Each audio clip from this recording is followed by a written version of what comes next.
Surveillance video shows the female postal carrier putting items into a mailbox in front of a home in Dublin Monday afternoon around 4:30, when suddenly a masked man followed by a second person comes up from behind her. The postal worker, who asked not to be identified, describes being robbed at gunpoint. Somebody came behind me and boom, just hit me and put a gun to the back of my head. And he said, "Give me your keys. You don't want to die, do you?" I go, "No, no, no."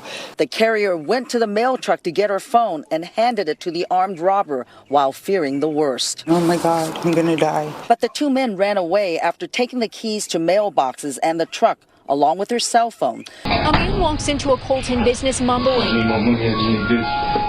What?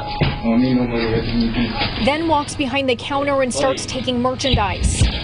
What are you doing? But the shopowner's brother tries to stop him, eventually wrestling the man to the ground. Yeah, we're not going to let you rob us, dude. He was the one that went straight up WWE status where he suplexed the guy. My brother is laying face down on the ground with the real possibility of him getting shot. And I knew if I looked at him too much, I don't want to give him a reason to shoot me. I couldn't do anything. Give me your phone.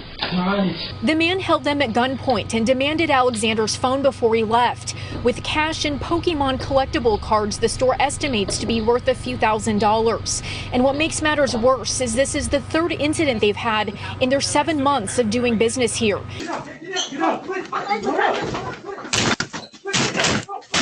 Video shows a group of 6 thieves, including one with a gun, rush into Feng jewelry store in Chinatown and violently smash cases with hammers, grabbing everything they can. Many people get in here, then we don't know what I do.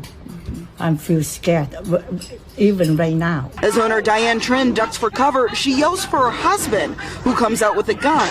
It was enough to scare the robbers back out the door, but not before stealing the store's most expensive inventory. They knew exactly what they wanted, and they went after the main core items that is pretty much 85 to 90% of the value of our entire inventory. Law enforcement has accidentally interrupted an armed robbery in progress at a local 7-Eleven. Police say the suspect walked into the 7-Eleven, flashed a gun, and demanded cash. Now, as the clerk was putting money into the bag, a sergeant with the West Covina Police Department suddenly walked in as a customer. He quickly realized what was happening here, so he pulled his gun out and chased that suspect as the man ran outside. That sergeant caught the armed suspect, and tonight we're told that felon is facing multiple felony charges. And earlier this week, we told you about the LA County Sheriff's deputy who walked in on this armed robbery at a 7-Eleven in Carson.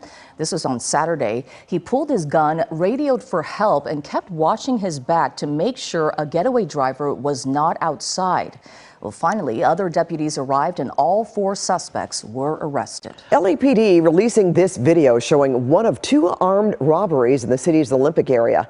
The video shows the suspect robbing the victims at gunpoint, removing items, then taking off. Irvine police say a group of young teens walked into the bathroom there, and those 2 that you see here in this video now running out went in behind them, one of them armed with a gun, and took their shoes right off their feet. You see them walking through the parking garage here now with 3 pairs of shoes. There's a picture of the gun as they walked into the bathroom. Now, luckily, nobody was hurt. There were 4 young teens that were in that bathroom. One of them was able to get away before they had their shoes taken off of them. These are dangerous crimes. Burbank Police Lieutenant Derek Green is referring to a spate of robberies that have plagued Southern California and most other major metropolitan areas in recent months, called bank jugging. This crime is when usually a group of people follow unsuspecting victims to a bank and wait for them to withdraw a large amount of cash.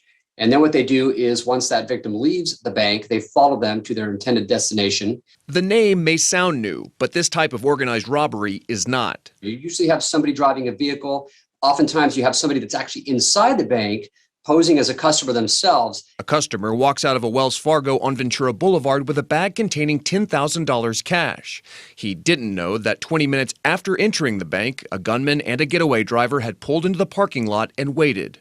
Once outside with the bag in hand, one of the suspects confronts the victim at gunpoint. The victim throws the bag of money before the gunman scoops it up and takes off.